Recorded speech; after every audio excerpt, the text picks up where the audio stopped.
mwinda katina molili pera mwinda pera mwinda mwinda katina madumu pera mwinda mwinda Elisa mwinda ya mondini Elisa mwinda yangu katina bato ya masumu Elisa mwinda ya oh Elisa mwinda ya mondini Elisa mwinda yangu katina bato ya masumu Elisa mwinda nayo Matolini bakupatelo biko pera mwinda Estabango lilo baya moko pera mwinda oh Pelisa mwinda ya mboni Pelisa mwinda yangu katina bato ya masumu Pelisa mwinda oh Pelisa mwinda ya mboni Pelisa mwinda yangu katina bato ya masumu Pelisa mwinda nayo Amokano demi na mwinda ya pera mwinda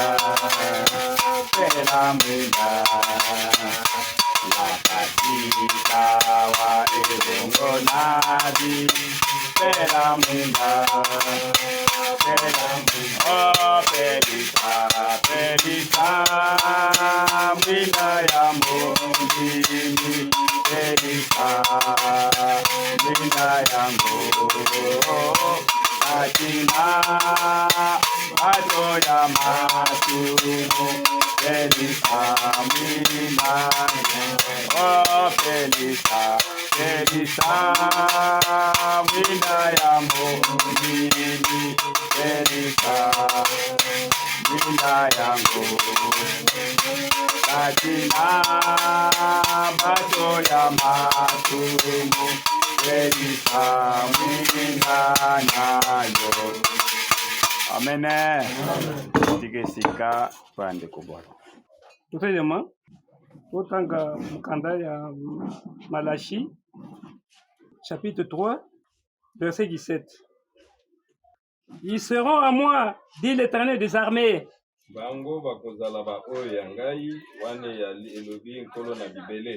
Ils m'appartiendront au jour que je prépare. J'aurai compassion d'eux comme un homme a compassion de son fils qu'il les sert.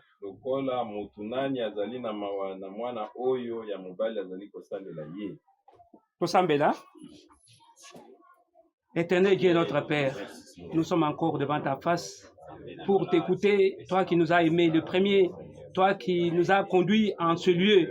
Dieu, nous voulons que toi-même tu nous parles. Nous ne sommes pas venus voir un homme, mais nous sommes venus pour te rencontrer, toi le vrai Dieu. Commence en ce lieu avec nous, que ton Saint-Esprit puisse se mouvoir au milieu de nous, que nous puissions dire, comme les apôtres sur la route d'Emmaüs, n'est-ce pas que nos cœurs brillaient autour de nous quand ils nous parlaient. Parle-nous comme jamais tu as parlé. Nous avons besoin de toi, ô notre Père. Dieu d'amour, débite et termine avec nous au nom de ton Fils Jésus-Christ. Amen. Alléluia. Amen. Topesi pe bino lisusu mbote na kombo na kolo na biso Yesu Kristo. Amen. Ezali esengo monene koserenir zinga na table na nkolo kuna kulia opeza toyaka kulia. Amen. Amen. Toyaka kulia maintenant na molimo. L'homme ne vit pas de pain seulement, mais de toute parole qui sort de la bouche de Dieu. Kulia kana lipate, c'est-à-dire ya lipa eza na esika nango, liloba na Nzambe mpe eza na esika nango. Amen. Donc eza ko marcher de pair. Mutu aliaka to komona ti o aikukufa kaka parce que nzoto ezo sengolia. Opa liaka te na molimo aza opa aza akoma tamsu mikwa parce qu'il ne vit pas spirituellement. Tukatangeli biso na Malachie chapitre 3 na verset 17.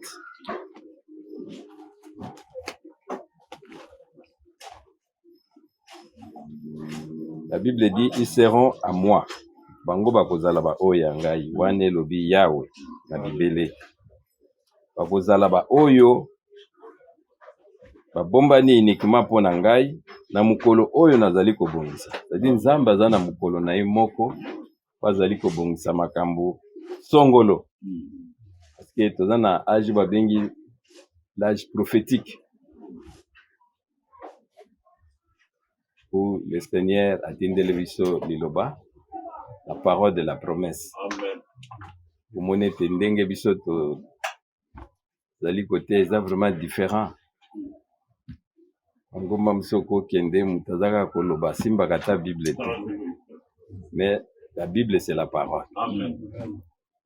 Amen. Amen. Mais pas n'importe pas quelle parole. Yopo tanga muka ndengo tanga ko comprendre la parole de Dieu révélée. Amen. Ça veut dire qu'il y a des promesses katikati na yango. Et nous ici, nous prêchons les promesses.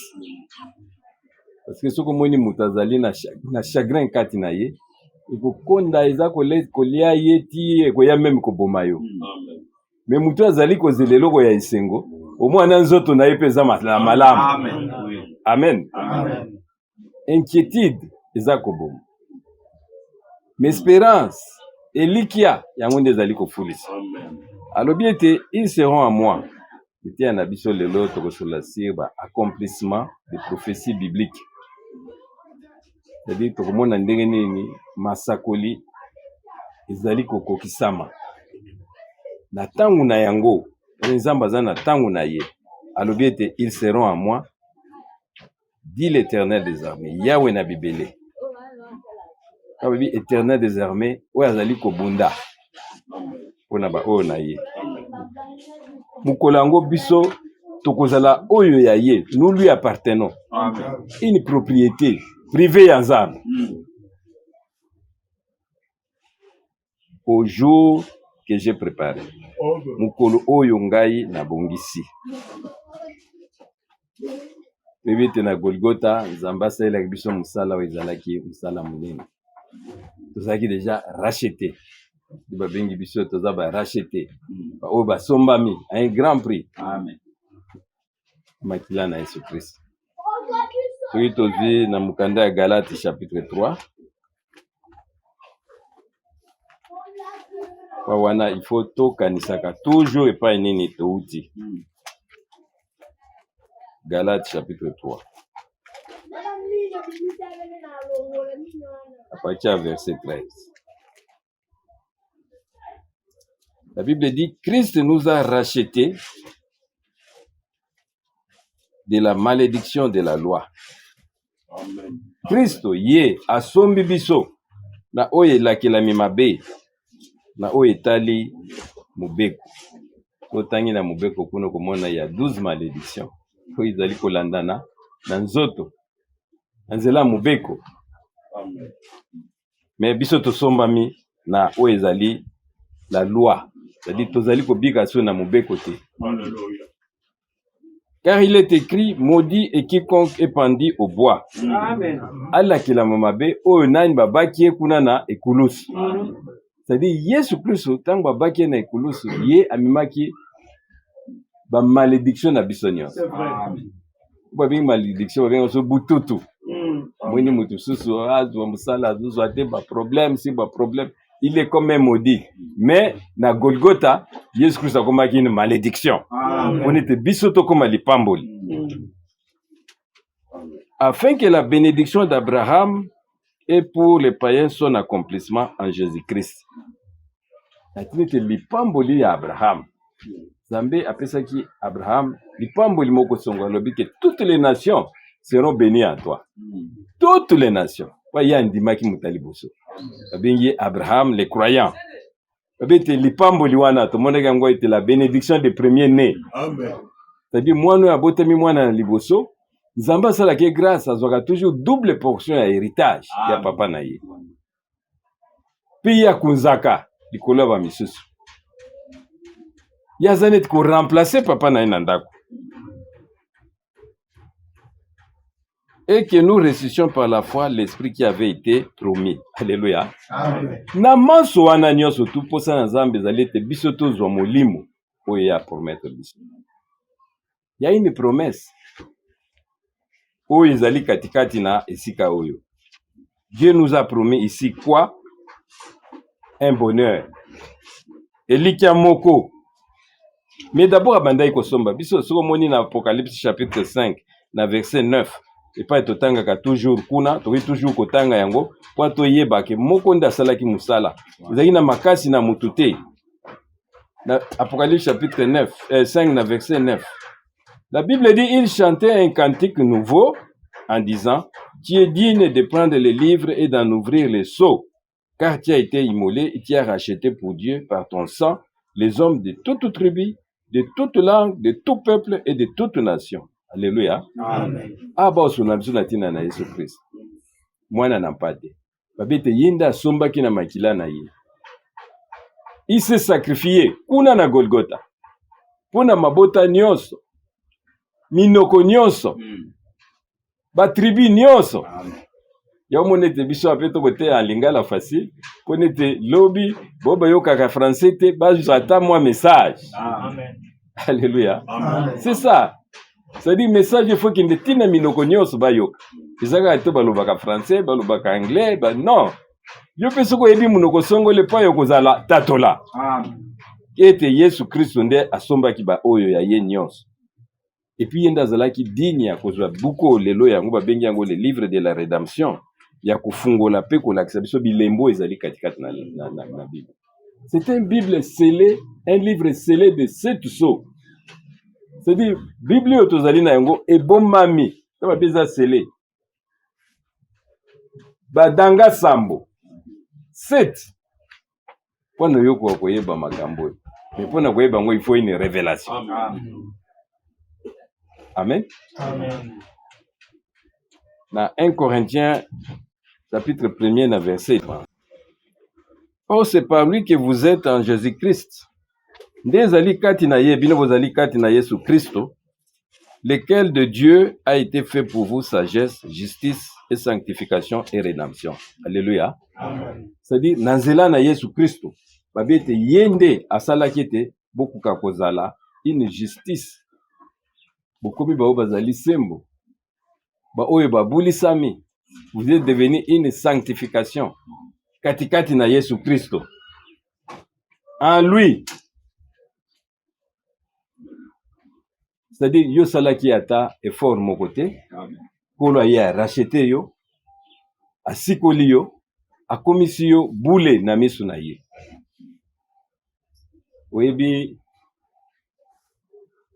na ba prédication mingi oyo toyoki na profeto na tango alobi te batu nyonso tu baya na posa tango moni ya nourrisson, c'est-à-dire mwana oyo abotami azana no mwana muke tango ozotala omona ye azana ye mosanta afinga te eloko te azali na ye bule. Amen. Mais na misu na Nzambe Nzambe azomona yango ndenge wana te. Parce que na misu na Nzambe c'est la prédestination. Amen. Amen. Amen. Atoza mwana botami soko ozalaki destiné ozala okende na enfer ozana yo kaka oyo ya mabe. Amen. Amen. Amen. Mais tangu ya zotala biso boy na nzoto ndenge totelemi ba oyo toyambi Yesu Kristo comme kolo pe mobikisi na biso. Bible bete azomona biso ko leka même nourrisson wana. Amen. Na boule. Amen. Amen. C'est vraiment différent. Oui, mais tata on a finga ka sala ka boy, mais lokola yo yambi Yesu Kristo, c'est tu es différent. Na mwana wana même amuke wana, nourrisson wana. Ndenge nzamba azomona biso. C'est-à-dire kati na Yesu Kristo, toza bato tozali justifié. Amen. Kati na Yesu Kristo tozali déjà sanctifié. Amen. Babete, nous sommes une sagesse. Amen. C'est lui qui a fait ça. Parce que mwana wana ayambi Yesu Kristo te. Mais aifinga na ete asale loko mabete to mutakie na kuva moko avandine na zamba afinga kate non mais pour na zamba aza musumuki. Amen. C'est comme difficile hein. Oui. Amen. Amen. Na Colossiens chapitre 1er na verset 8. La Bible dit et qui nous a appris de quelle charité l'esprit vous anime. Peye alakisi biso bolingo nini molimo ezali ko landisa bino. Ebisaki bino awake. Enseignement na biso ezali totiki na enseignement oyo ya ABC ya parole. Amen. To matana nous to étudier maintenant to solola na molimo. C'est-à-dire les enseignements sur la sanctification que donne l'esprit. Babete bolingo moko oyo molimo ezali komema bino. C'est-à-dire kati na biso. Maintenant c'est l'esprit qui travaille. Isa sumaka muna nzoto te. Na nzoto kotala muto ya fabriquer sainteté na ye. Moni alati ti bilamba na emiso ba lati ti maputa ba be yango soki shekina soki ni. Azana sainteté na ye extérieur. Mususa zoloba na ye a changer ndinga koloba. Ndenge bandeko na biso ba mupe baloba. Mais ça c'est externe. Oui. Nzamba talaka wana te. Ki makasi yo moko zali kosala. Nzamba atalaka yango te. Natiki nanga kofinga, natiki nanga boye, natiki boye. Ça n'a rien à voir avec Dieu. Ou changer non même na ndenga kotambola. Non. Nzamba lingi oyo ye moko asali kati na yo. Amen. Yango nde ekoka kozala un fruit de bénédiction. C'est-à-dire tango azali kotala yo, azomone loko nini ye azali kosala kati na yo. Eza su makambo te ya externe, ya libanda te. Mutu boko vanda na yo, vanda na ata 20 ans. Oui baka na yo teke ndoki nde yewa. Amen. Amen. Toujours na Bible nene église tout ça, mais yenda zo seli sabat. Mususu mwana biloko bunga agana ndako tout ça bokoko ndima teke za ye. Babi masumu abatu mususu emona na ga poisa. Libo fani na omoni a oya zabwe. Mususu il faut longtemps. Tu veux découvrir oh makambo nyose zalaka nzoka muto. Amen. C'est-à-dire dans l'homme ezate oyo yo za komilakisa. Mais oyo nzamba zali ko travailler kati na yo. Amen. Ce que l'esprit fait en toi. Amen. Amen. Il faut utana kati. Nzamba travailler. Desiko yango ebimi. Wana ne nzambe menalo bete oyo azako mono ye asali kati na yo, c'est ça la sagesse. C'est ça la sanctification ya azali kolo. Pour mona na mukanda Apocalypse chapitre 22. Apocalypse chapitre 22. Aujourd'hui à partir du verset 6. Apocalypse 22, partir avec verset 10. Il me dit ces paroles sont certaines et véritables. Maloba oyo ezali solo pesembo. Amen. Et le Seigneur des esprits des prophètes. Alléluia. Amen. Nzambe ya molimo ya basakoli. Amen. Dieu traite toujours avec l'esprit. Molimo ya basakoli. Ba Moïse, ba Isaïe, ba Nzambe atritaka na basakoli. Maintenant, les dieux des esprits des prophètes, a envoyé son ange pour montrer à ses serviteurs les choses qui doivent arriver bientôt. Moi, on a kolakisa, ma biso makambo ezali koleka. Mais où ezali na ila Patmos. Moi, j'ayaki pa ya Jean-Baptiste. On a kolakisa ye makambo ekoya. Bientôt, kufungula ye livre ya rédemption. Amen. Aye baba promesse nini kokoko kisama na tangu wana. Et voici, je viens bientôt, et celui qui garde les paroles de la prophétie de ces livres. C'est moi, Jean, qui ai entendu et vu ces choses. Et quand j'ai entendu et vu, j'ai tombé aux pieds de l'ange qui me les montrait pour l'adorer. Mais il me dit, garde-toi de le faire. Je suis ton compagnon de service et celui de tes frères, les prophètes. Et ceux qui gardent les paroles de ces livres adorent Dieu. Alléluia. Mais là, Jean, tant qu'il y a kutanagi na motei wana, parce que vous avez un ange. Ils ont un ange céleste. Vous avez un lola. Mais les anges ont un mapapute ndeba laksaka bino boite. Ce que moi ni boye, tango Maria monagi ange, j'ai vu l'homme Gabriel. A monagi un homme abîmé lié. A monagi te mutuna mapapu non, ba chéri bende bazala ko mona tamse longia nyama, mapapu boye, mais un ange c'était comme un homme. Et on habite à la résurrection des morts, tango batunaki Yesu Christ, mais so mutu akufi kozala ndenge nini? Akufi moi sina akufi abali moi si mususu kuna boye mobile afa abali. Bon, mutu akufeli basi toki 5. Kuna na lole kozala lokola mwasi basi yango combien? Est-ce que basi yango nyoso bima basi nangai to bibali yango nyoso bibali nanga? Non. Abi non. Au ciel nous serons comme les anges de Dieu. Amen. Nous allons lokola ba mwanji na nzambe. Amen. Kuna bazwaka basi te, kuna bobala kate. C'est un amour divin. Amen. Amen. Wena makambo kobali za ya bino na se yawo. Alléluia. Amen. Ce mutu mwasi akufi balobite liya waneza coupé. Akobala ne mwasi mususu mobali akobala mobali mususu. Ça n'a rien à voir ça. Même Daniel tanga zalai kobondela. Alobite j'ai vu l'homme Gabriel. Amutoyé avec un saut rapide. Amona ina mapapute tout ça non, tous ces aba fabrication à bat. Et ce que quand c'est le lukuta na kati ya lubana nzambe, il faut nzamba corriger ango. Amen. Amen. Avant que lubana nzambe agisse. Alléluia. Nzamba go iko sceller RRT. C'est pourquoi monete, nous sommes en train maintenant de prêcher la parole de rétablissement. Amen. Bon mon aga eloko à faible mesure, oui. Non, le Seigneur fera de grandes choses. Amen. Et tous ceux qui sont de Dieu vont sortir. Amen.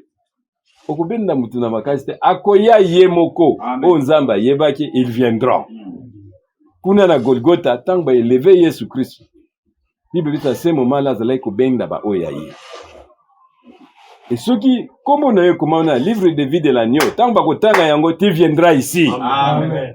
Soko tiki nya wawa ko yawa te akoluka pa ba nya ubaza. Amen. Utiki mbwa ko yawa te akoluka pa ba mbwa bazali. Amen. Et celui qui est fils de Dieu viendra là où il y a les fils et les filles de Dieu. Amen. Tant que y a moni mwanjoyo, muto batinda ki pona ko pese liloba. Angi ko adorer, abanda ko fuka melayi. Non. Ange albe ko fuka melanga ite. Adore Dieu. On adore que Dieu. Amen. Amen. Louange na biso tout. Uko ko pesa ngona pasteur te, uko pesa ngona prophète songolo te. Alléluia. Comme les adorateurs de Tsongolo. Non! Ça c'est l'idolâtrie. Amen. Adore Dieu. Oyo anja lobi ngaiti nazaka motinda milokola yo. Leo toko kumisa, oyo toko pesa masanzo les anzam. Motinda mi, vous respectez, za enveloppe batieli yo quelque chose na kati, to lettre, yo za posa à lettre. Utangi lettre na ozi message batindeli yo. Bo banda ko tinda te banda ko adorer nini motinda te. Non. Awa wa moi jabo inaye. Amen. Et il me dit, ne scelle point les paroles de ces prophéties, de ces livres, car le temps est proche. Abete ko kangali susute maloba oyo ya lisakoli. Konete tango ekomi pembeni. Ekomi na tango mena liloba na nzambe fo fungwa. C'est-à-dire que Dieu a se révélé maintenant. Ami moni sana ba oyo na ye. Amen. Yoka mena, que celui qui est injuste soit encore injuste. Oyaza mutamabe, continue ko salaka mabe. Mais tout le monde était mwana botami ata mwana muke, asala nena mabete, mais balobete pona nzambe azalika mabe. Po babite na ko botama na biso seulement, to botami na lisumu. Amen. Né dans le péché, grandi dans l'iniquité. Amen. Kaka na ndenga ko botama. Amen. C'est pourquoi la Bible dit tous sont péchés et ont été privés de la gloire de Dieu. Mais yo mutu andengwana atoza mwana koba na yo kaka uzokolaka na yo menzamba ko mona kaka continue no kozala no ka injuste. Wana oyebi no Nzambe. Amen. Amen. Amen. Et il continue que celui qui est souillé s'essuie encore, et que les justes pratiquent encore la justice, et que celui qui est saint se sanctifie encore. Amen. Amen. Et puis, oyazali boule. Akoba kwa kana koya boule, kokomisa boule. Mais maintenant, okoma boule ndengeni. Parce que yoyebi Yesu Christo, ondimeli musalo asala ko na Golgotha. Amen. Amen. Bato bele batondi na yango aba. Okoyoko ngana ndimela Yesu Christo. Ngai na sukola na makila na Yesu Christo. Oh, et comment est slogan? Mais c'est bien. Mais Bible le beto azali boule akoma kaka ko ya lisusu boule. Amen. O eza maintenant na nzela ya molimo, na nzela ya révélation. Chaque fois ozozo ba profondeur ya Nzambe. Soki yozoya peut-être ne siko Nzamba sololaka na yote na yebite. Mais soki Nzamba oya wa Nzamba lakse loko moko quelque chose. O ezali pur, omonete nazwi quelque chose de plus. Pona Nzambe yo bulisami. Amen. Amen. C'est compliqué, hein? Amen. C'est-à-dire nous sommes sanctifiés par la parole. Amen. Lilobo tozali koyoka oyo, yango nde ezali molimo. Un esprit, yango nde ezali vie. Amen. Amen. C'est-à-dire chaque fois okobulisama ndenge nini tango yozo yoka liloba na Nzambe. Ozozo ba révélation. Nzambe aza komema yo na ba dimension mosusu. Yo meno zokoma mo centre. Eza su mo centre te na ndenge yo zo fabriquer. Amen. Amen. Ça devient difficile.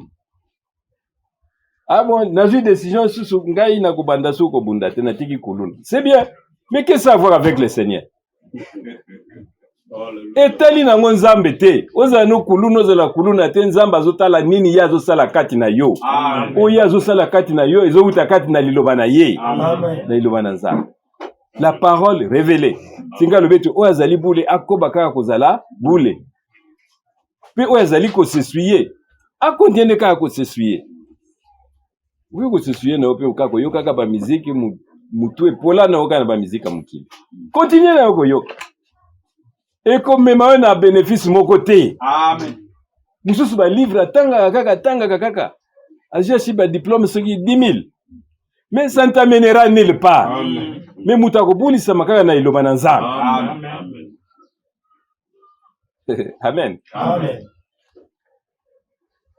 Que celui qui est injuste soit encore injuste, ou yazali mo santo azali encore mo santo. Amen. Kubulisa mananzela nini ya liloba. Na Luc chapitre 8, na verset 11. La Bible dit, voilà ce que signifie cette parole. La sémence est la parole de Dieu. Amen. Alléluia. Amen. Tout bandi même na verset 8. Il y a Luc chapitre 8, na verset 8.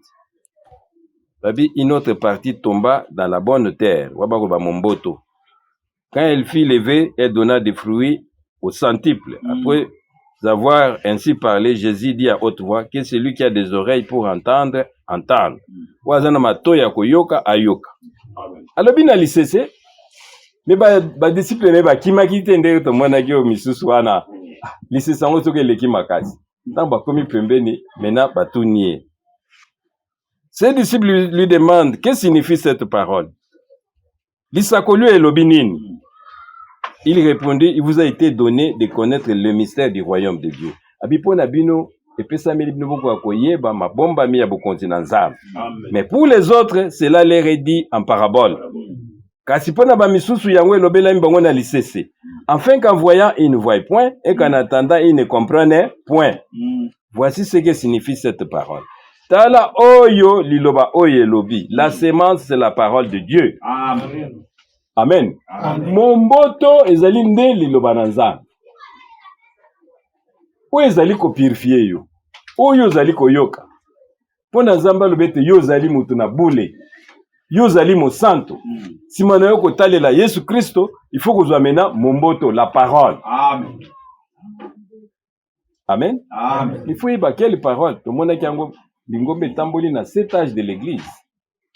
Zamba tindi ba ange 7 sambo. Obazalaki na liboko na yemoko dans la main droite du Seigneur. Amen. Yo so ozalaki wana te. Ata balobi go tel azali mosakoli tel. Ouais ou tel ba. peut-être dans le loboko ya diable. Amen. Mais les 7 anges, les 7 messagers, kuba memeli lingomba ya bapagano sango malamu bazaki na liboko na nkolo. Amen. Kubanda na kuba bengi Paul. Yenda zalaki motinda ya liboso na kuba bengi na âge ya Éphèse. Pito komi maintenant na âge na biso oyo. L'âge ya Laodikia. Na Apocalypse chapitre 10 na verset 7. Apocalypse chapitre 10 na verset 7. Mais qu'au jour de la voix du 7e ange, kasi na mongongo na mwaje oyo na sambo. Amen. Amen. Quand il sonnerait de la trompette, le mystère de Dieu s'accomplirait comme il a annoncé à ses serviteurs, le prophète. Oyo mwaje na sambo. Tangu yako yulo la kelelo, tako beta kelelo, babete le mystère, mabomba ni na nzambe, nyoso tu ekofungwa. Awa wazai ko solola. Même frère Branham azwa ki écriture opona ye. Alléluia. Amen. Moi je n'assemble. Parce que mystère ya fungoli le mystère de Dieu, c'est le dernier mystère ko yeba Yesu Kristo. Lokola yende nzambe. Yende nzambe okeli na lola pe na se. C'est un mystère. Babete moi je n'assemble. Tangu yako yula kelelo, c'est-à-dire le 7e messager. Ya âge ya Laodikia. Tangu yako beta kelelo na ye. Tangu yako te lilobo ba pesi ye. Babete le mystère. Mabomba ni nyonso. Ekofungwa. C'est-à-dire tozana âge mo ba bengi yango l'âge prophétique. Amen. Amen. C'est-à-dire il faut yo yamba mosakoli. Ukoyi koyeba na ndiloba na Nzambe te soko yami mosakoli Nzambe atindi na tango wana te. Amen.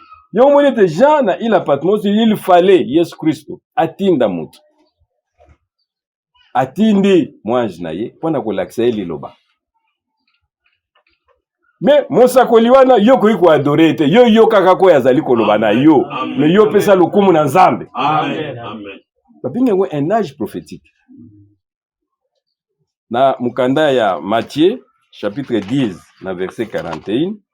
La Bible dit, celui qui reçoit un prophète en qualité de prophète recevra une récompense de prophète. C'est-à-dire, yo, oyo yambi mosakoli. Lokole te aza mosakoli onzamba tindi. Yebe toza na récompense moko na mosakoli wana.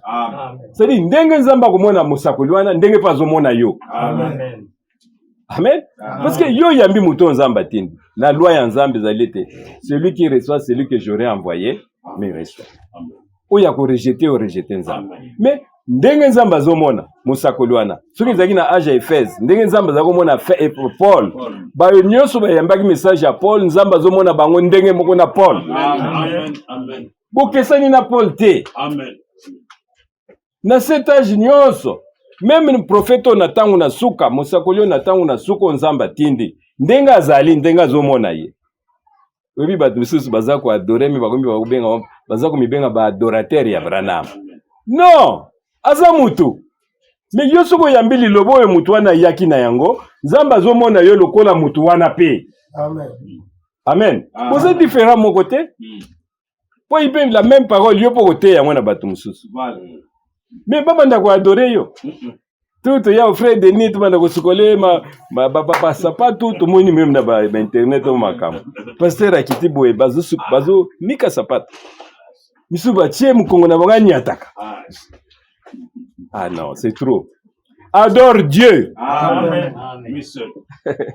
Amen. Amen. Mais oyambi mosakoli Bible bete tia la récompense du prophète. Amen. Yo ndengo yazali yo pe ndengo zali parce que yambe meli yo makambo e bombani. O yo yeba kiti. Des choses cachées. Un trésor. Ezana eloba na Nzambe. Oui, tu n'as mulimo eza makambo wetu zoloba na côté mulimo toza très riche. Ceux qui zaki makambo ba reconvertir na ba dollars mais toza ba millionnaire. Amen. Na iloba na Nzambe. Parce que la Bible dit c'est un trésor. Amen. Ésaïe 45 verset 2 à 3. Mukanda ya Ésaïe 45 verset 2 à 3. Je marcherai devant toi. Wana kola zolo bete ngai moko na kotambola liboso na yo. Amen. J'aplanirai le chemin mon tué. C'est-à-dire pas yo zomona banzela e bukana soki nzamba zana yo kotala ngo kutite. Voilà. tokomi awa me tokoleka ndenge nini awa mai etondi awa etali yo te yalobi ye moko akobongisa yango mwita bana Israel bazalaki koya nsima koto oyo baegyptien bazolanda koto bamona mai monene telemi babandi koganga tokosuka wapi Moïse aki abandi nzambe obimisi biso metalaka bakata mai nzambe alobi mais pourquoi crier amen mpona nini koganga parle mamo nzambe c'est l'esprit dans l'homme c'est l'esprit parle ntango ye alobi mai efungwamaki bakoti baleki abete nzela oyo ozomona ezali nzela okoki koleka te nga nzambe na kofungola yango je romprai les portes des reins epo omoni ete batie vraimen ekuke oyo ya bibende kolo abiyenda kobuka yango et je briserai les verrous de fer. Je te donnerai des trésors cachés. Amen. Nakopesa yo ba trésor oyo e bombami, des richesses enfoulées, afin que tu saches que je suis l'Éternel qui t'appelle par ton nom. Honnête yo yebe tingana li Yahweh oyo azali ko benga yo na kombo na yo. Amen. Nakopesa yo ba trésor cachés.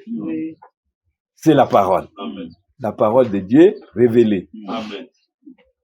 C'est pas dans l'homme, Jean Balobete dans l'homme c'est l'esprit. Comment on a été mutu pour azamu laï le quoi nzeta ambila nda azamu te otala molimo nini ezomemai. Comment on a été papa mo misusu papa me lati pantalon tiao bako benge jeune premier. C'est un esprit. Amen. C'est ça, un esprit en lui. Amen. Et ça c'est les gars à la loi ka mwana. Comment on a zobina le quoi bana me yokuto mwana zate. Otali kaka boye parce que c'est l'esprit qui l'anime. Mais le Seigneur le dit pour vous, je vais vous donner un trésor caché. Ce sont des mystères. C'est un trésor. Et par le bête beaucoup et quand vous aurez ce trésor, aucune chose ne sera vous nuire. Et l'eau comme vous sous la barrière. Sache que Dieu est là. Amen. Amen. Je suis avec toi. Kubanga na yote. Kozana ba inquiétude, il y a quelqu'un qui est là. Ato yozomona ito tomona gete traiter avec l'invisible. Amen. Amen. Amen. Bino to boyiba ba film wana te l'homme invisible. Yazalaki bino bobomba bozabo yazomona. Mais c'est ça notre Seigneur. Nous traitons maintenant avec l'esprit. C'est lui qui travaille en nous. Et il nous donne des trésors cachés spirituellement, des dons. Oui, ils allaient comme on a la tête. Oui, bah, tous les frères Branham, mais yo, bah, non, mon abandoto, tout ça. Bandoto, on est bandaki ndengenya. Mais non, depuis Nazalaki bébé, Nazalaki na bandoto. Amen. Amen. Amen. Ce qui est na bandoto, biso pendenge tozaliawa, tous les dons sont à nous. Amen. Même maintenant, ne monisa mite ko monisa. Aujourd'hui, moi, jeune frère, na biso lo azalia. Azana banane na kat. Amen. Mukola okota bakoli banana bakomonana. Amen. Azui moi ça bandiko bota banana bakomona. Amen. Bazali déjà kati na ye. Amen. C'est-à-dire que yotango zobongama obotami oza déjà mpongo. Amen. Amen. Oza société tient un aigle. Aigle azala ba biloko ne nyos. Amen. Mais ozotambola jusqu'à ce que tango kozwa mapapu ekoli osali no kumbwe. Amen. Okomoni tozala ki société. Amen. Amen. Amen. Dans Genèse chapitre 22, na verset 18. Oyo ya liboso azwaki eliki na Nzambe zalaki Abraham. Nzambe apesaki ba promesse. Na verset 18. Parce que y Abraham andimaki makambo Nzambe alobaki. Lui traiter avec l'invisible. Amen. Nzambe azwi ya bibima na mboka ya batata na. Kende na mboka songola ngona kopesa ye. Tala kuna minzoto ndenge ezali. Na ko multiplier yo. Na ko peso bana ebele. Bible bete il a cru contre toute espérance. La bi espérance ozana elikia promesse na yo ezali mutu na mukilinda apesio. Mais ko ipe ko beta kano. Voilà. Esimbite. Pa aza mutu. Amen. Amen. Mais yazali na mutu te pa ya ko s'accrocher. Elikia ne ezali kaka Nzambe wana. Amen. Azui mwasi na ye, ne venez pas alandi alpabandi kokende, toke wapi, Nzambe nda alobi. Atindi biso wapi, na mboka nelaka, mboka ngo ezapi, tozo kende kaka. Alléluia. Et à la fin, Bible obete, toutes les nations, na verset 18, il y a Genèse 22. Toutes les nations de la terre seront bénies à ta postérité, parce que tu as obéi à ma voix. batu nyonso tu ya se bakupambolama na nzela ya Abraham mondimi. Abraham le croyant pa yenda ndimaki.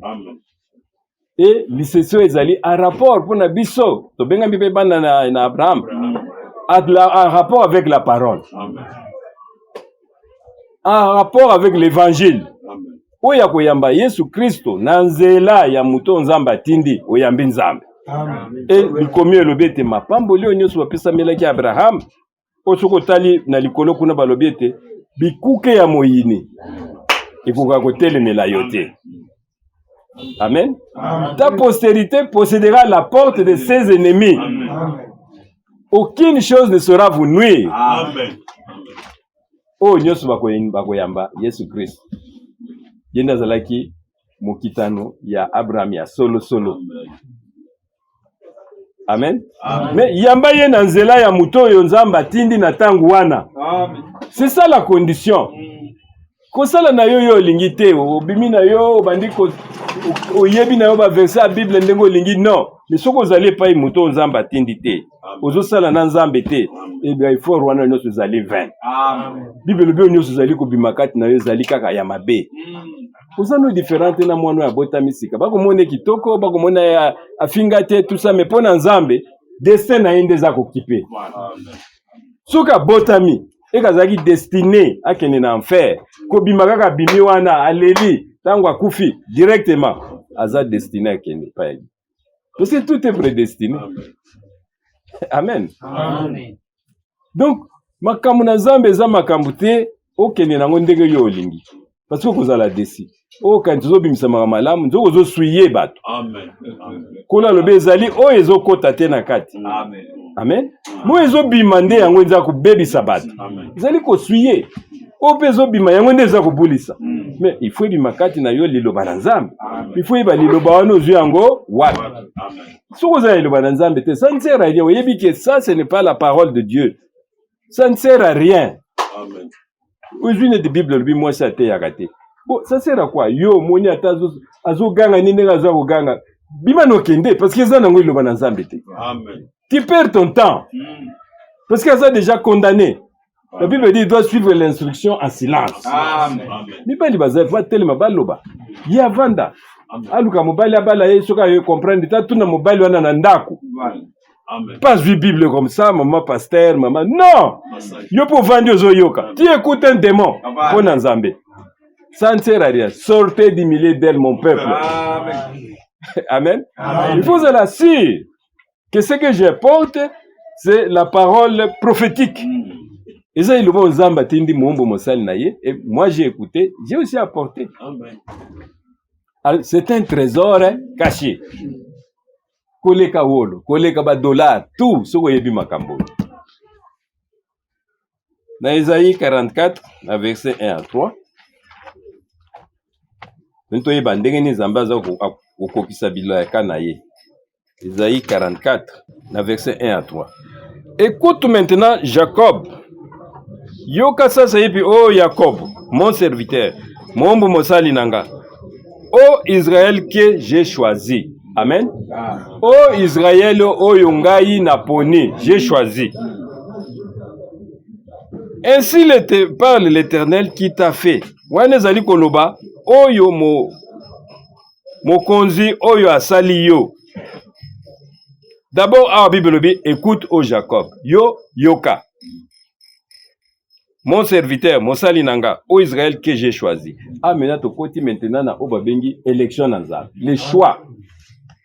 Tout le monde a été ban dans les mibale, mais quand tu as mana bango Nzamba lobi ke na moi j'ai aimé Jacob, j'ai haï Esaü. Wana ko basalaga ta mabunga mokote. Amen. Amen. Babotami libumu moko ba mapasa mais Nzamba lobi na lingi moko o mususu na boy. Est-ce que na dia Nzambe zali justice ou injustice? Non. Il fait ce qui est bon lui semble. Amen. Il est Dieu. Nous on ne fait que subir. Amen. Mais c'est une grâce.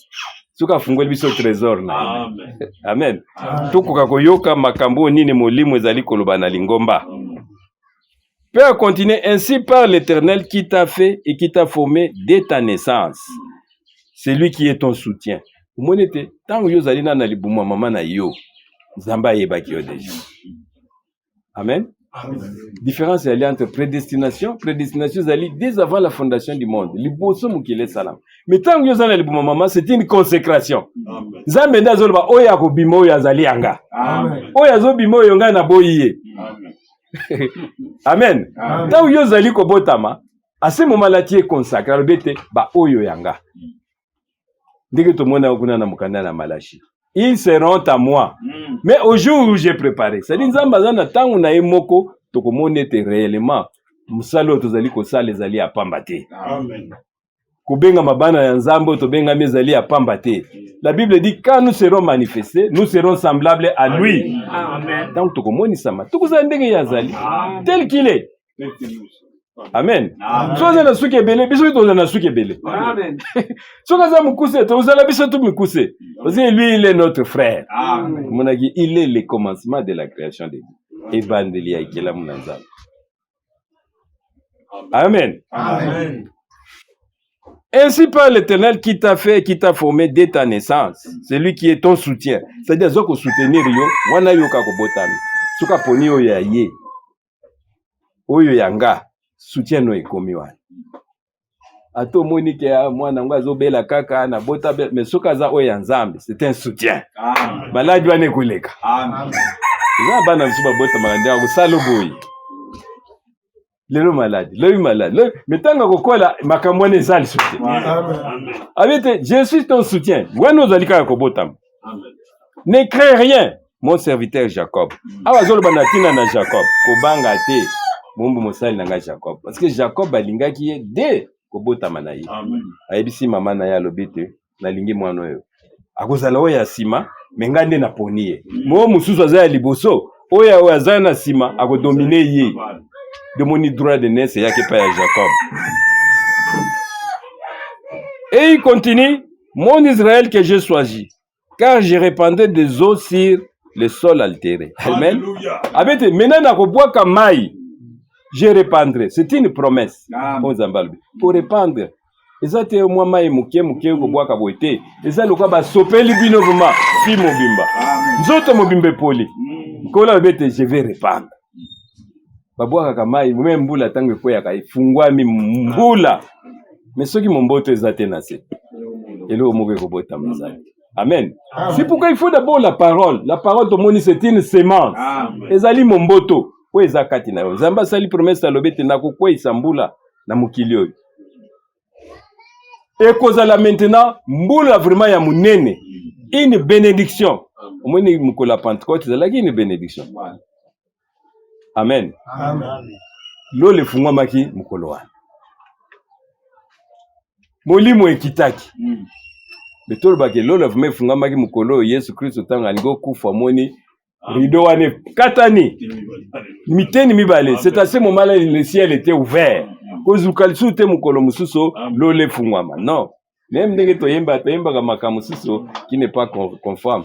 Tango lo le ko fungwama ponanga. Esi fungwama. Amen. Amen. Moli mo pesi ekita ezali ko planer. Ezo zela kaka tangu na yango ekokisama. Yango kola lobete à mon jour. Zambaza na tangu na bat bako yebete bozali oyo yangai. Ponete na kozwa mbula je vais répandre. Na ko tondi sabino na mbula oyo ya molimo. Je répandrai mon esprit sur ta race. Amen. Amen. C'est pas n'importe qui, babengi race. Au moins babengi race ya Abraham. Même Bible zako vous êtes de sa race. Lignée.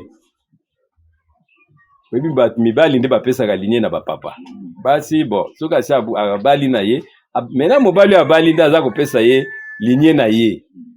Amen. Amen. Mais soko zi John yende mukadi vraiment za ko kendi bango wana. Amen. Amen. Amen. Bon, musuba tikali ba principe ya ba nini te yete. Le sang c'est l'homme qui donne. Ba bengo mena race. Amen. Abete, j'ai répandé sur cette race-là, race oyo ya Abraham. O bazali ko yamba muto yo nzambe atindi. Amen. Na tangu wana. Amen. O ba yambi trésor efungwa meli bango yango liloba na nzambe. Abi à ces gens-là. Et il continue. Et les ruisseaux sur la terre desséchée. Alléluia. L'autre komona lokola likambo ezate lokola mabele za ya kokauka. C'est vrai. soki ozwi lingombo ya ebandeli parce que nzambe atravaillaka na baaction na ye. Amen. Réponse ya nzambe ezalaka na baaction, ezalaka na maloba te. Biso tozali koloba, mais mpona nzambe ntango akorépondre il faut action esalama. Amen. Il faut action ezala. L'action du Saint-Esprit. Il y a au moins les actes des apôtres. Amen. Ba acte ya bapôtre. Nzambe ayaki abandaki koteya, abandaki koloba, alobi mais misala na ye. Yango nde babengi les actes. Il y avait les actions. Il y a Thomas, les actes des apôtres. Et ça lokola lelo te.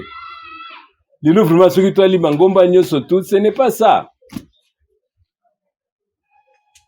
Ce n'est pas ça l'église du commencement. Amen. Amen. Amen. L'église du commencement ezalaki ndenge déjà sikote. Soki suivement église ba Paul bazalaki, ba Pierre, ba na ebandeli. O monete kune ezalaki action nde ezalaki ko salam. Il y avait l'action du Saint-Esprit. C'est vrai. Amen. Amen. C'était vraiment différent. Lingomba lelo ezali lingomba moko ezali malili, très froid. Babi Laodicée, ils sont ni chauds ni froids. Tièdes. Amen. Mais dans l'église du commencement, la Bible dit qu'on a mené les malades dans l'église. Amen. C'est ce qui est écrit. Dieu doit faire la différence. Vous devez voir la différence entre ce qui sert Dieu et ce qui ne le sert pas. Mais d'abord, il faut rétablir l'Ilobananzam. La parole doit être rétablie. Comme au commencement. Awa bataille à l'obété, mabele o ezali na vitamine T. Pour n'ani mboule ezate. Mais moi je vais répandre. Amen. Nako déverser une grande quantité yamboula sur ces corps desséchés. Amen. Amen. Et ma bénédiction sur tous sur tes rejetons. La Bible oyo bazomona lokola bazalité. Ngai nako remplir bango na ba mapamboli na ngai. Ils pousseront comme au milieu de l'herbe, comme les sols près des courants d'eau. Amen. Amen. Bakuzala lokola bateau bazali pembeni na courant d'eau.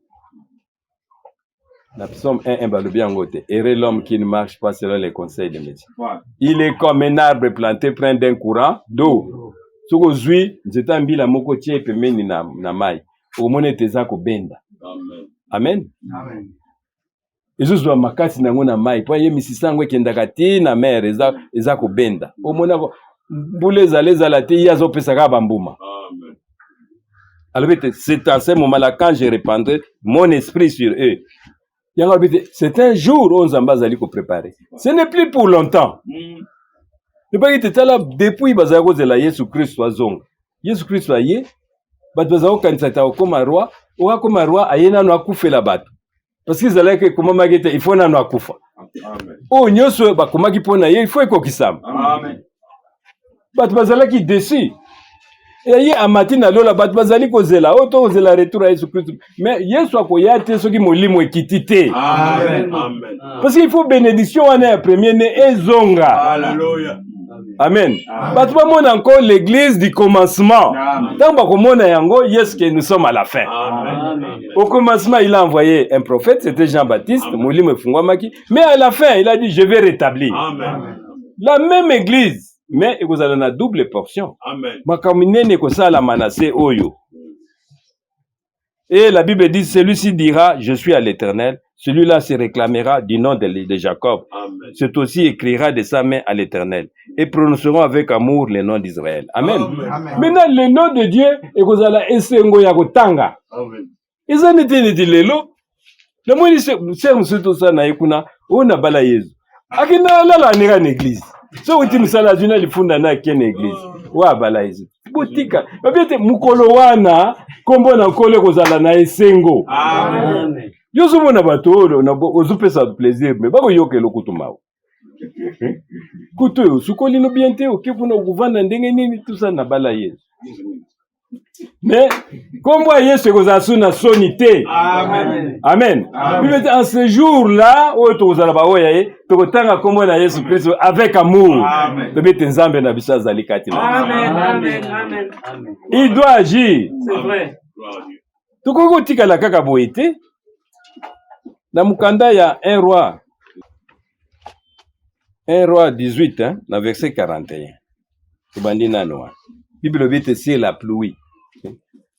Élie dit à Akab, monte, mange et bois, car il s'est fait un bruit qui annonce la pluie. Amen. Amen. On a 3 ans boule za ekobeta te. Alléluia. Élie a yé alobete nzamba yebisinga mbula oyo ekobeta. Akab monta pour manger et pour boire, mais Élie monta au sommet du Carmel et se pencha contre terre. Il mit son visage entre ses genoux et il dit à son serviteur, monte regarder du côté de la mer. Amen. Amen. Aye, ayebisi. Ici, so mutune ya musala wana. Amen. Tala na kuna mbule zate kwanza mbalo bina ngai mbule kobeta. Alléluia. Ya tali alobi. Akia tout le monde lit le souci. 7 fois. Aka tali. Bindo na komona ka mwa lipata mukabi. Ah, ibandi. Amen. Amen. Même dès que tu allez quoi sabino que la pluie tombera. Amen. Une pluie de bénédiction. Amen. Et tu les sous muke. Tout ça sous musikati. Voilà Elia sokoma kimpaka. Au verset 44, à la 7e fois, il dit, voici un petit nuage qui s'élève de la mer et qui est comme la pomme de la mer d'un homme. Et il dit, monte et dit à Akab, attelle et descend fait que la pluie ne t'arrête pas. Amen. Aka yebisi muko, abi kitamba mu yebisa mukonze, ebi ba konde bazalaka. Azana ba char na ye. Ba chevaux. Tamsa kozala, ye atake mukonze akoza atana 10 chevaux. Pone de tanga ko chaka kaboye. Allez comme flèche. Omoni mutuka papa ya babenga papa mobile mais ba mutuka ni na vitesse soko yoka ke nginja da talisasi yeso ka nyatia wa sha komi soki wa azeba babenga za plusieurs chevaux. Amen. Pourquoi ba punda même tuka na biso ezako kisa nokomona ba moto azaka na mwa cylindre mukaza pe na vitesse muke mais soko zi jeep mususu komona weza 6 cylindre tanga na konyata yo yangai ozate otikali babite yebisa mukonzi abanda mbangu. Amen. Pone te mbule zaliko ya yekoko wana Elia komaki deja mukolo mais yoka miracle na Nzambe verset 46 et la main de l'Éternel fit sur Élie qui se saignit des reins et courut devant Akab jusqu'à l'entrée de Jizré. Wana nani mukonzi zako kima na bashamo na bamona koko wana bandi mbangu aleki na bashamo. Alléluia. Amen. Amen. A doublé.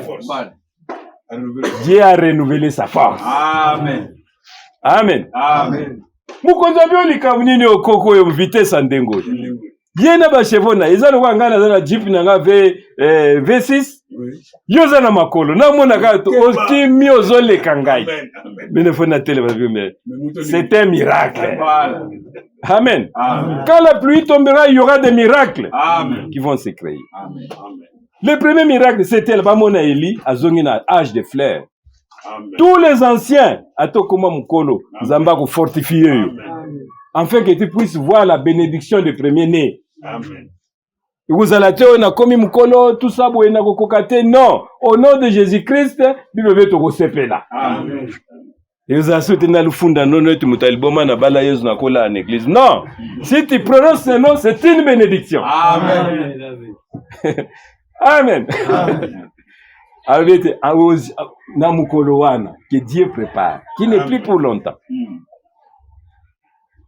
Kozanga yangote, les trésors que nous avons, maintenant Dieu doit faire la différence. Amen.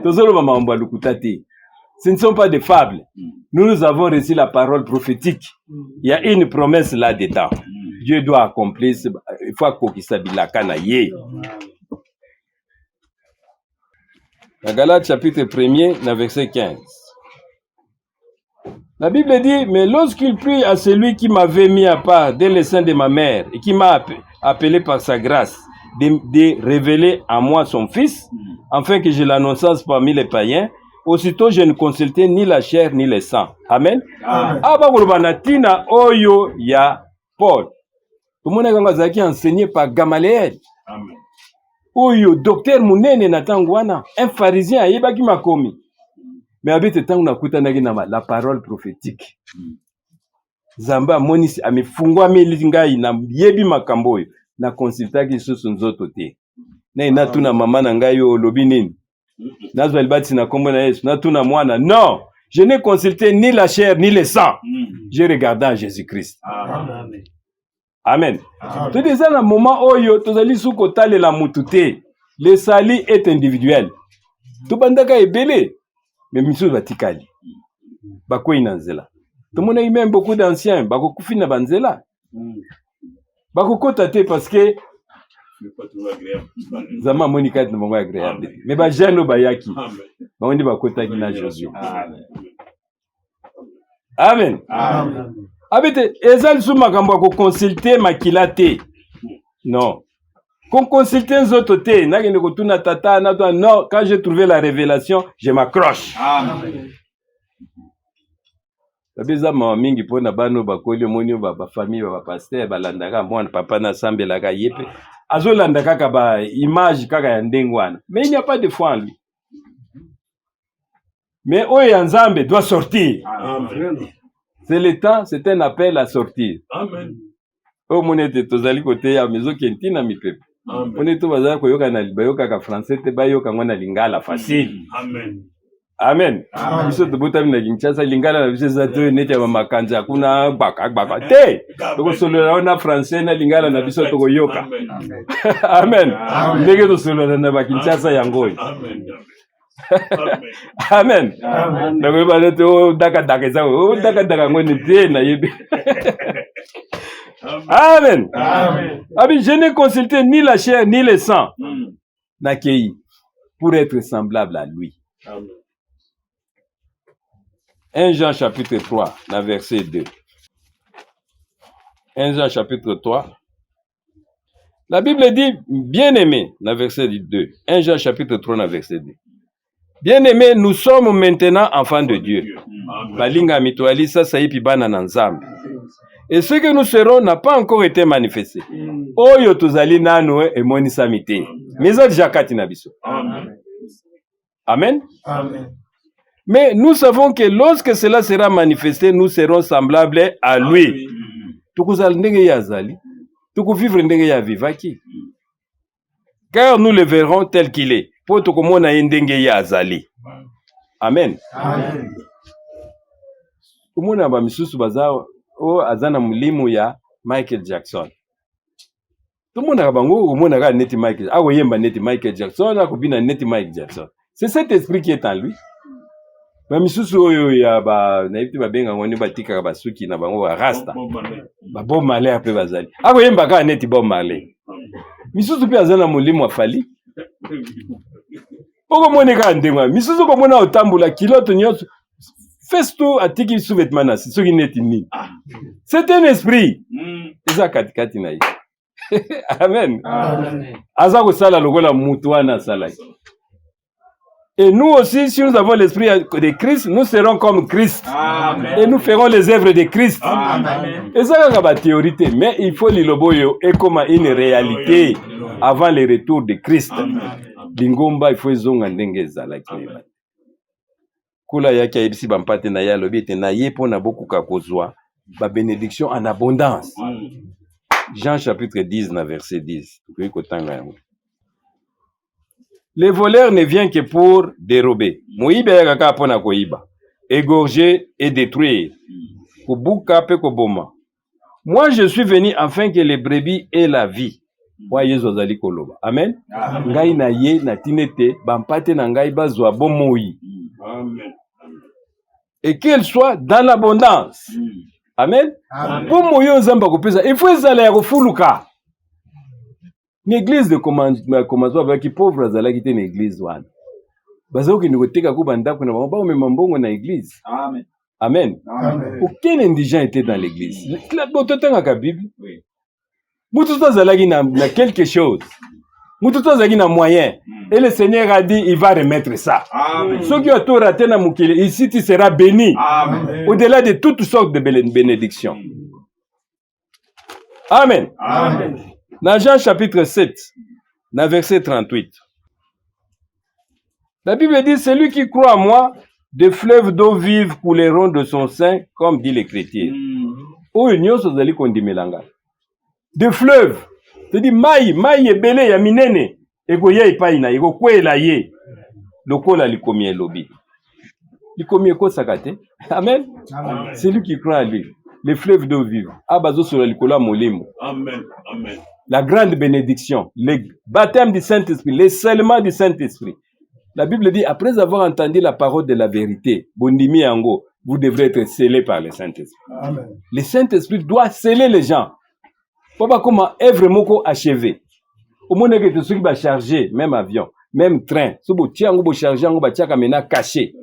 Pour que l'accepte et loko yo mena est comme achevé. Il faut maintenant ekende. Ba ino fungolango seulement kuna na Kinshasa. Na destination. Amen. Amen. Et tant que tu as la scellé, pour nous c'est le départ. Et quand le bête na koboka maintenant mai na oyoyo ma beleza la kia kokauka. Isaïe 45 verset 8. Wana tokozwa ekritika suka. Abi que les cieux répandent d'en haut. Tika ete kouta na likolo. Amen. Amen. Lola ekoka kosopa mai. Et que les nuées laissent couler la justice. Que la terre s'ouvre, que les salis y fructifient. Amen. Amen. Mabele efungwama. Amitema na biso mena bazo senga. Parce que lola eza dia kofunga. Mayo nyoso mone utaka na likolo utaka d'abord na sea. Amen. Amen. Biso bato wuti na bamboko omoni mo eza makasi na bakisangani wana. So mo eza makasi okomona ma mbisa zo matabo. Mbisa muke otelemo okanisi zolota zo matakei. Mai wana donc mo eza ko benda ye. Etango zo benda wana eza ko omwetango batokisaka mai ozomona vapeur. Vapeur wana eza kokela. Difu moni okovanda boye mbule zobeto magoro ya mike ezokwe. Na yuti likolo. Mais même makana puissance ya tango eza ko attirer mai wana. Ba mero nyoso tu nzambe akomema yango na likolo. Amen. Nde atinde kango suna se. Pone totozwa la pluie. Babiete comme omutaza ko kata bilanga. Il attend la pluie de la première et de la dernière saison. Ti bato basaki bilanga ba yebi. Okoni oyebi ke fombule beta. Pone te momboto wana ebima. Amen. Amen. Amen. Aussi, nous soyons patients. Le Seigneur a fait la promesse à l'Obia Wete que les cieux répandent d'en haut. De là, déjà, l'eau les a akufungwa. Depuis le jour où Kolo a kufaki. Umune lamba ne pasuka ki ande. L'eau les fungwa maki. Amen. L'eau bazobe ya fungo la lole. Non, l'eau les a déjà ya kufungwa ma. Yo ne fungwa la mutema na yo o yamba. Ilo bananzam. Cette parole est esprit et vie. Amen. Et comme on s'en katikati na yo. Il dit que la terre s'ouvre, que les salis y fructifient. Et qu'il en sorte à la fois la délivrance. Moi, l'Éternel, j'ai créé ces choses. Amen. Avec un gars, il les amène à sali biloko. Bon bangelo comme côté. Il y a une pluie de bénédiction. La prophétie doit s'accomplir. L'isakoli, il faut comme qui s'ama. Pour rater étape au tozana ngosuté. Trouver une étape où Seigneur a joué bientôt, mais avant, il faut se périr ça bas. Oh yonso, yebaki. Dès avant la fondation du monde a yebaki. Mais maintenant, il faut se consacrer pour na ya le biete, bozala wa oyo yanga. Badon yonso tunzamba pesa ki yo emoni sama. Bozana ngokati na bino. Tam somo na tam susu mutu muso avandi angana lota vraiment mais son a l'autre il faut comme ça. Ils ont une petite mesure. Mais maintenant il faut émoni sama. Kola le bete j'ai préparé en ce temps-là. Mais ko banga teo naza mwana mukolo naza mwana muke mbango yo kozwa. Amen. Na nous zwa yango te. Que Dieu vous bénisse. Dans le nom de Jésus. Amen.